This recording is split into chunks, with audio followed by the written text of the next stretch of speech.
Hello and welcome to Season 5 of Be the Good with Kate Cherichello. How are we here already? Honestly, it comes down to that first step. Taking an idea, then taking an action on the idea. Getting on that train, so to speak. And now, over 50 episodes later, here we are.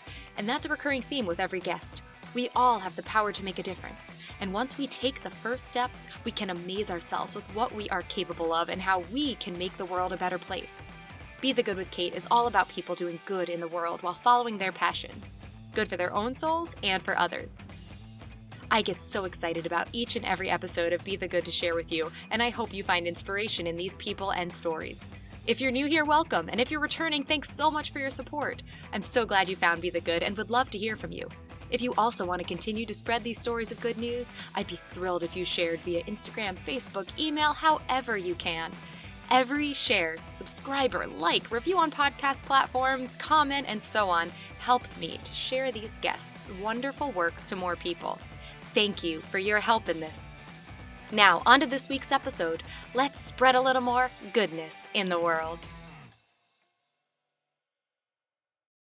Today's guest has quite the unique background. We've had a lot of creative, not your average careers on this show, but I feel like Kevin Cassidy might take the cake. He is a former Hollywood stuntman and has been in movies like Ant-Man, Spider-Man, Black Panther, and the list goes on and on and on. But he grew up on Long Island and was the target of intense bullying and now runs a Ninja Warrior Center in North Carolina. I'm absolutely can't wait to hear from Kevin and to share with you all. So Kevin, thank you so much for being here today. Yeah, thank you for having me. Excited about it. Oh, well, please tell everybody more about who you are and what you do in your own words. Well, I'm Kevin Cassidy. Like you said, I was a Hollywood stuntman for almost 18 years. Before that, I was a school teacher outside of DC. Before that, I was a minor league baseball player, working backwards, college, and then at birth, I had a birth defect and speech impediment my whole life. So I dealt with bullying and teasing, and I moved from Long Island, New York, to Charlotte, North Carolina when I was 10. And I'm back in Charlotte now after LA and all that. But so the two different things going on: the culture from New York to North Carolina back in the late '80s. There wasn't a whole lot of New Yorkers around here. I bring a bagel to lunch, and I thought it was a horrible tasting donut. They didn't know what a bagel was. Now there's New Yorkers. Yeah, now there's New Yorkers all over Charlotte because of the baking and everything. So a couple of that with birth defect, speech impediment, and all that. So that was part of my upbringing, dealing with that, and was in Hollywood for 18 years, doing some awesome movies, and have 3 beautiful daughters now. 6, 4, and 2. So I'm in the trenches of childcare. I'm up to my neck in women in the house, which you think would be a great thing, but it takes it out of you. So I left Hollywood to be closer to my family and opened up a Ninja Warrior business and wrote the book, and I do podcasting and speaking and after school programs and kind of all of it. So it's a lot. Wow. And I love the title of your book, Falling Down to Find Myself. It's just a very intriguing title. And let me just say, just so the audience knows, just came out in September. It's behind the scenes from Hollywood. It's the ups and downs of career and growing up. And it's, quote, an engaging guide to living happier and making a real difference in the world, which I just loved. What made you want to write this book? I've always been drawn to like mentorships. I was a teacher for a little bit, coaching. I have a real passion for that. And my ride in Hollywood kind of took that away from me a little bit. Towards the end of my career, I was like mentoring the younger stunt guys, and I really got back in touch with that. So when I left, I really wanted to get back in that world. And I was always a writer and dabbled in writing, and thought a good, after my story was not finished, obviously, there's a whole lot more left, hopefully. But it's a very intriguing story that I could help a lot of people with my journey and where I came from, where I went to, how I got there. And so I just started putting it out on paper and opened the business and seeing how much good I can do.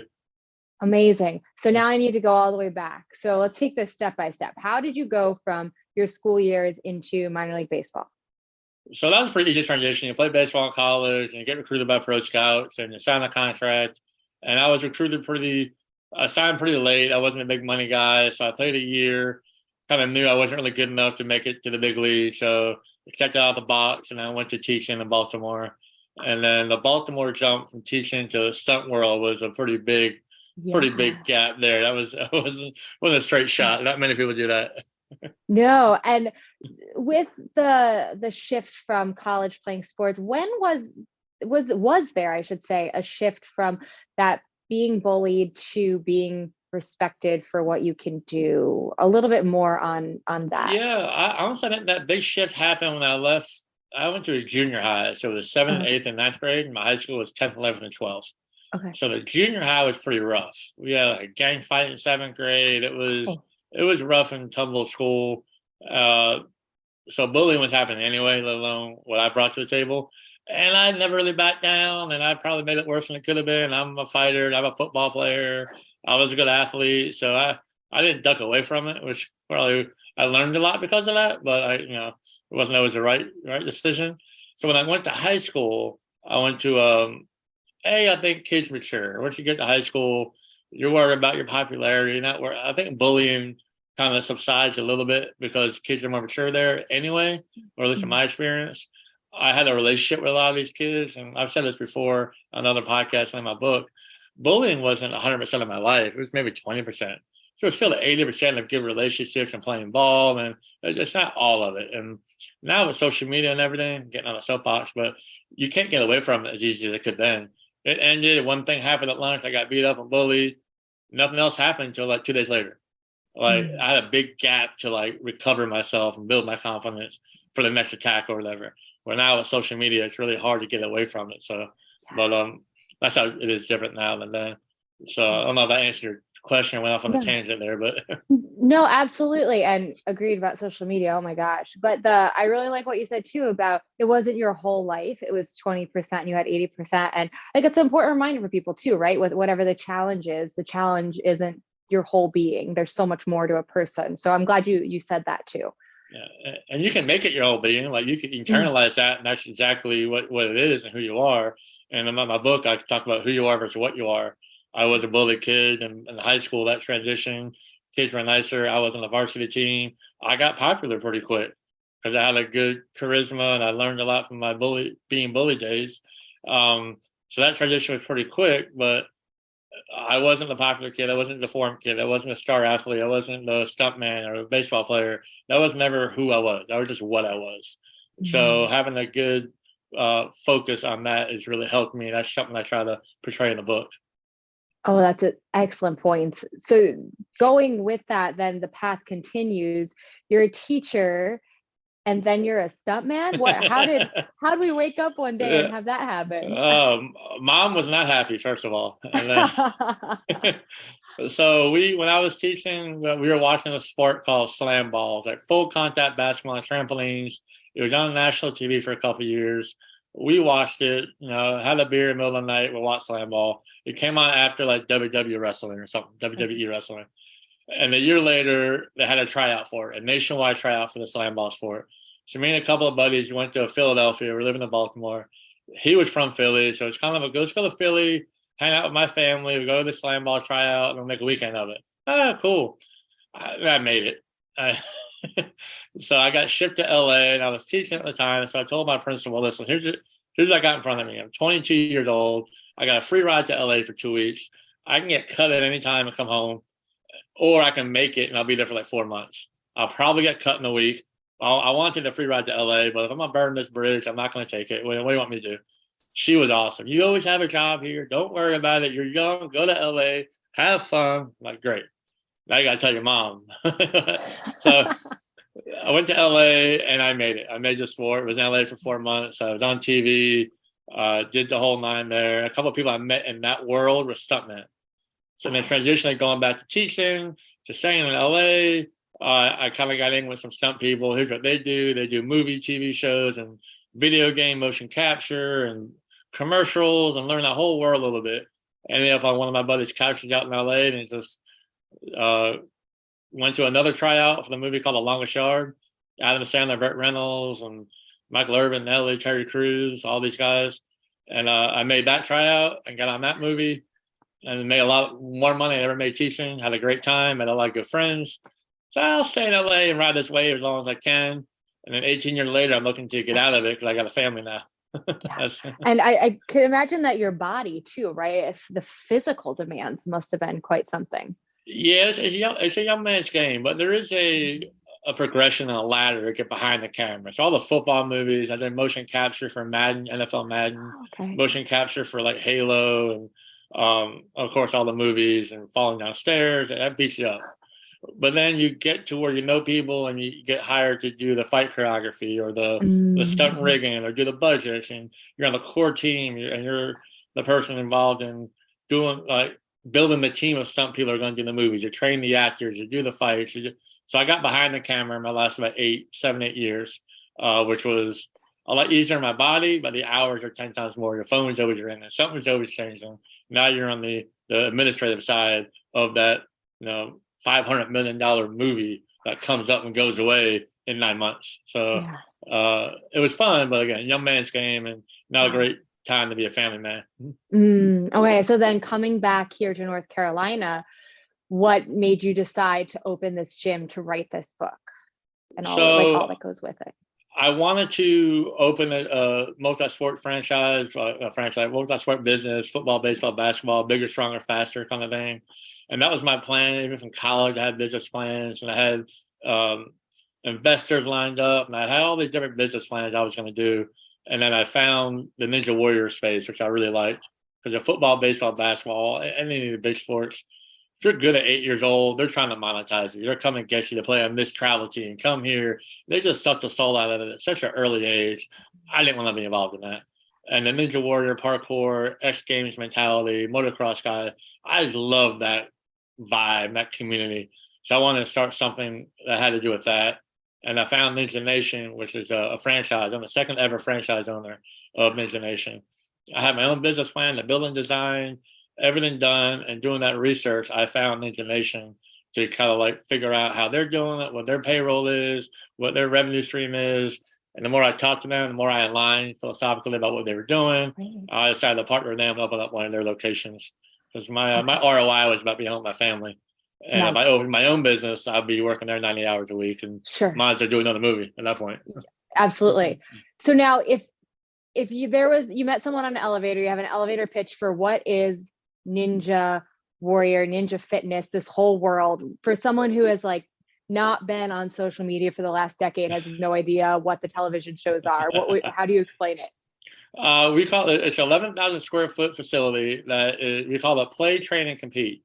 It's if you've never seen a TV show, it'd be hard to explain, but a lot of like arm holds, grabbing, jump from here to there, run up a rope wall, balance, agility, strength, all combined in like a race. It's kind of like optimize the playground and made it competitive. So get from the monkey bar here to there faster. We did that times 1,000 with a whole bunch of cool different monkey bars and balance and strength and agility kind of things. That's kind of the sport in a nutshell. But the business model is you can play, come and do a birthday party, have fun and play and all this stuff. There's pads everywhere, there's people there to spot you and tell you how to do it. You can train. We have a development program where you can, like a gymnastics student, you come once a week, you start at the beginning, you're in a class or teachers teach you how to get better at all these obstacles, or you can compete. We have a competitive team that goes around the country and competes in different competitions. So anywhere from the birthday party just playing to, be on a competitive team, we have everything there. Oh, fantastic. So one more question before we move on. I know I always say there's 5 questions, but really we can get on so many tangents because people are fascinating and this story is so interesting.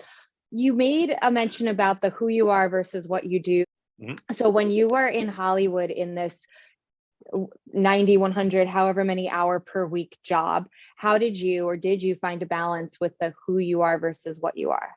I think I did, because it's who you're surrounding yourself with. A lot of like, if you're in Hollywood, you're being actors or producers, or I know you do some acting in New York, it can get kind of the managers, agents. That game is kind of soul sucking. The stunt world is all word of mouth. There's no managers or agents, there's no auditions. It's all word of mouth. And it's kind of run by old cowboys. Show up on time, be a good person.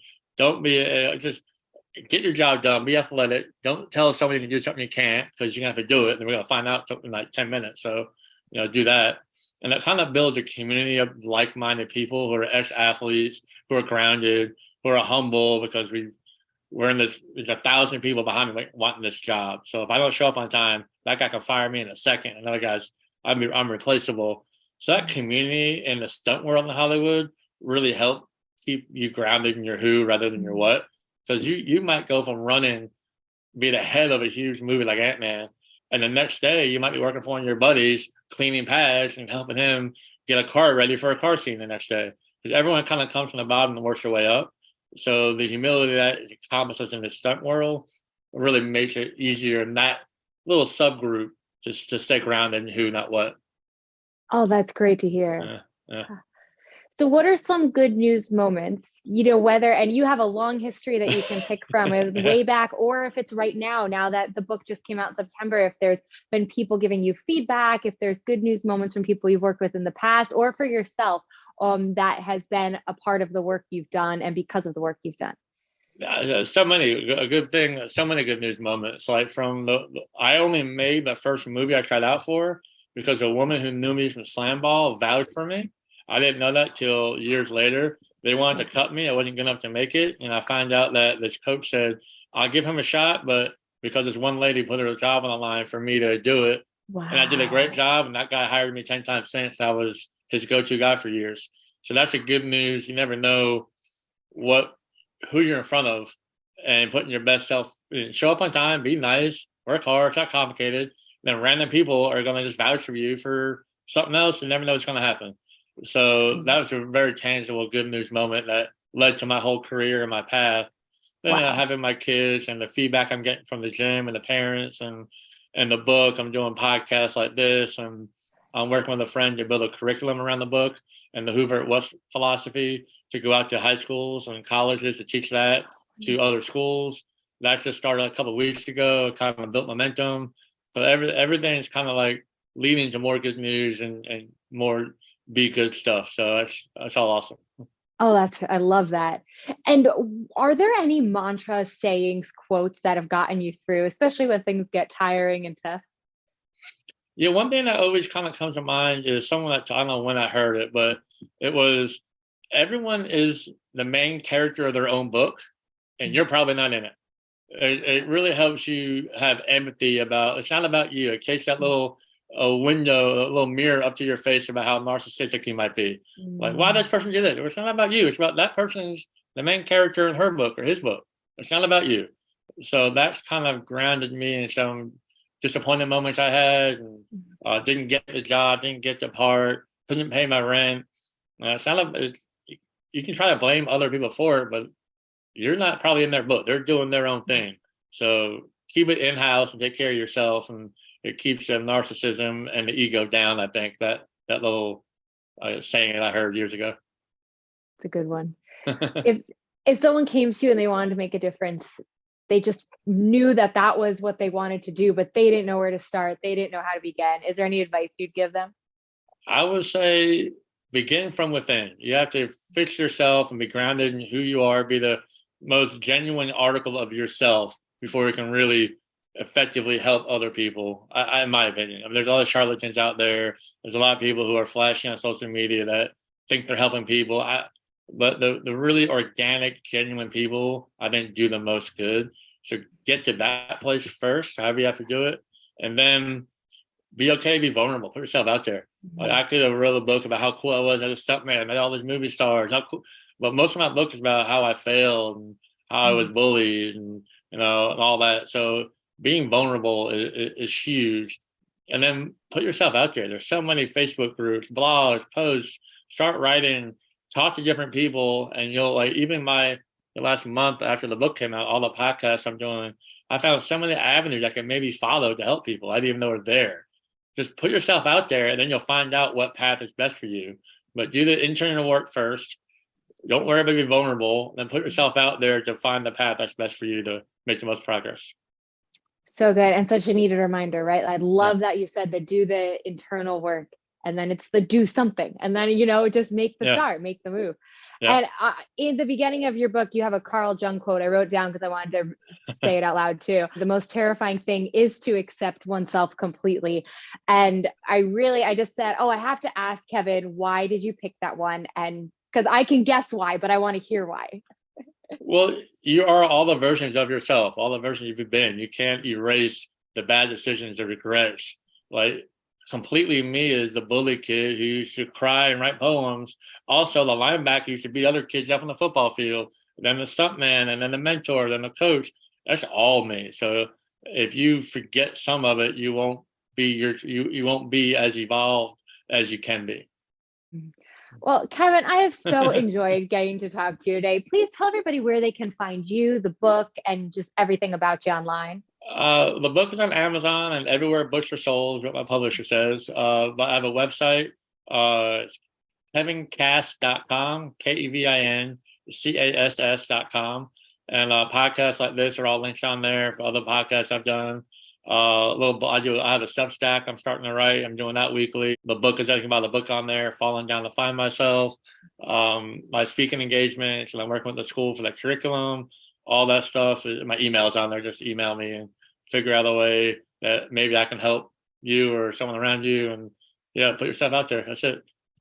Wonderful, Kevin. I can't thank you enough for your time and your energy and your enthusiasm here today. Yeah, absolutely.